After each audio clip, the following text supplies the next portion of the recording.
ভাওনাৰ জগতৰ সকলোৰে এজন প্ৰিয় অভিনেতা কলিয়াদাৰ এতিয়া জটিল ৰোগত আক্ৰান্ত হৈ আছে। গতিকেলৈ তেখেতৰ পোনপ্ৰথমে মই আপোনালোকক অভিনয়ৰ এটা ক্লিপ আপোনালোকলৈ আগবঢ়াই ল'ব বিচাৰিছোঁ।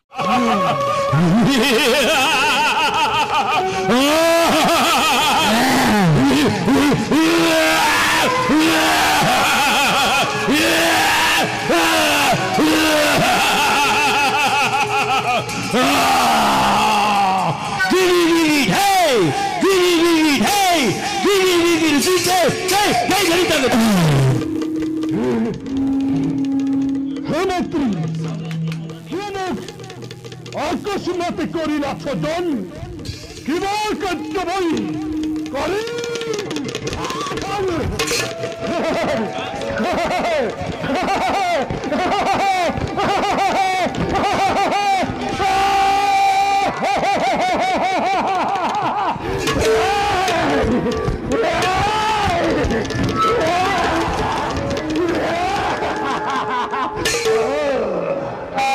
তই মোৰ কৰ্তব্য আদেশ মতে কৰি যাব লাগিব। আদেশ কৰা মাতৃ সোণ পুত্ৰ মাতৃ আৰু কিছুদিনৰ ভিতৰত পৃথিৱীত মহাপ্ৰলয় সূচনা হ'ব। চাৰিওফালে কেৱল পানী আৰু পানীহে থাকিব। বেদান্ত কৃষ্টি সভ্যতা সকলোবিলাকে পানীৰ তলতে ডুব যাব। গতিকে সেইবিলাক নষ্ট হোৱা আগতে তই সংৰক্ষণ কৰিব লাগিব।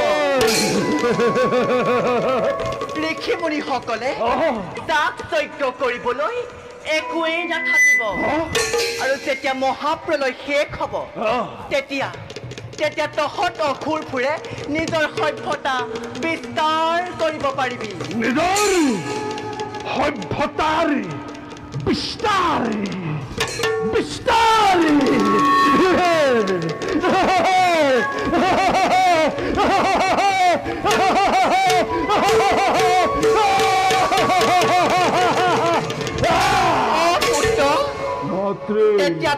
নমস্কাৰ প্ৰিয় দৰ্শক, আপোনালোকে চাই আছে এছকে যুৱ সমাজ আৰু সুমন অফিচিয়েল ফেচবুক পেজ।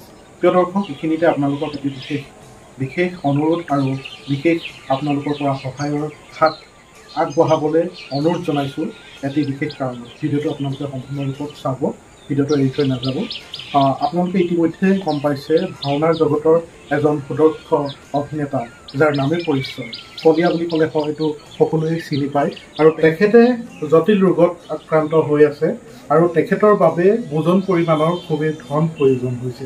আৰু যিহেতু তেখেত ভাওনাৰ জগতৰ লগত যিসকল ব্যক্তি জড়িত হৈ থাকে আপোনালোকে সকলোৱে জানে কিমান তেওঁলোক আৰ্থিকভাৱে সবল আৰু সেই কথা আপোনালোকক ততকৈ ক'ব নালাগে। কৃষ্টি সংস্কৃতিৰ লগত যিসকল ব্যক্তি জড়িত হৈ থাকে তেখেতলোকৰ আৰ্থিক সমস্যাটো প্ৰায় সকলোৰে আছে। গতিকেলৈ ৰাইজে নখ জোকাৰিলে নৈ বয়। গতিকেলৈ প্ৰিয় দৰ্শক, আপোনালোকে যিসকলে ভিডিঅ'টো চাই আছে প্ৰথমতে মই আপোনালোকক কম ভিডিঅ'টো আপোনালোকে শ্বেয়াৰ কৰক, যিমান পাৰে সিমান শ্বেয়াৰ কৰক যাতে তেখেতৰ অসুস্থতা দূৰ হ'বলৈ সকলোৱে সহায়ৰ হাত আগবঢ়ায়। আৰু যোনে যিমান পাৰে 5 টকা 10 টকা বা 100 টকা 500 টকা কোনো কথা নাই, নিজৰ সাধ্য অনুসৰি আপোনালোকে এই একাউণ্ট নাম্বাৰটোত সকলোৱে প্ৰেৰণ কৰক। এটকাকৈ দিলেও কোনো কথা নাই আৰু তেখেতক আকৌ ঘূৰি আহিবলৈ যাতে আপোনালোকে সহায় সহযোগিতা আগবঢ়ায়। আমাৰ মাজলৈ তেখেত সুস্বাস্থ্য হৈ ঘূৰি আহক তাৰে সকলোৱে কামনা কৰক। আৰু ইতিমধ্যে তেখেতে ডিব্ৰুগড়ত তেখেতক ভৰ্তি কৰিছে, কিন্তু ডিব্ৰুগড়ত ৰখোৱা নাই, অতি সোনকালে গুৱাহাটীলৈ প্ৰেৰণ কৰিব। গতিকেলৈ গুৱাহাটীত যিখিনি ওজন পৰিমাণৰ ধন তেখেতলোকক লাগে বহুত চিন্তাত আছে।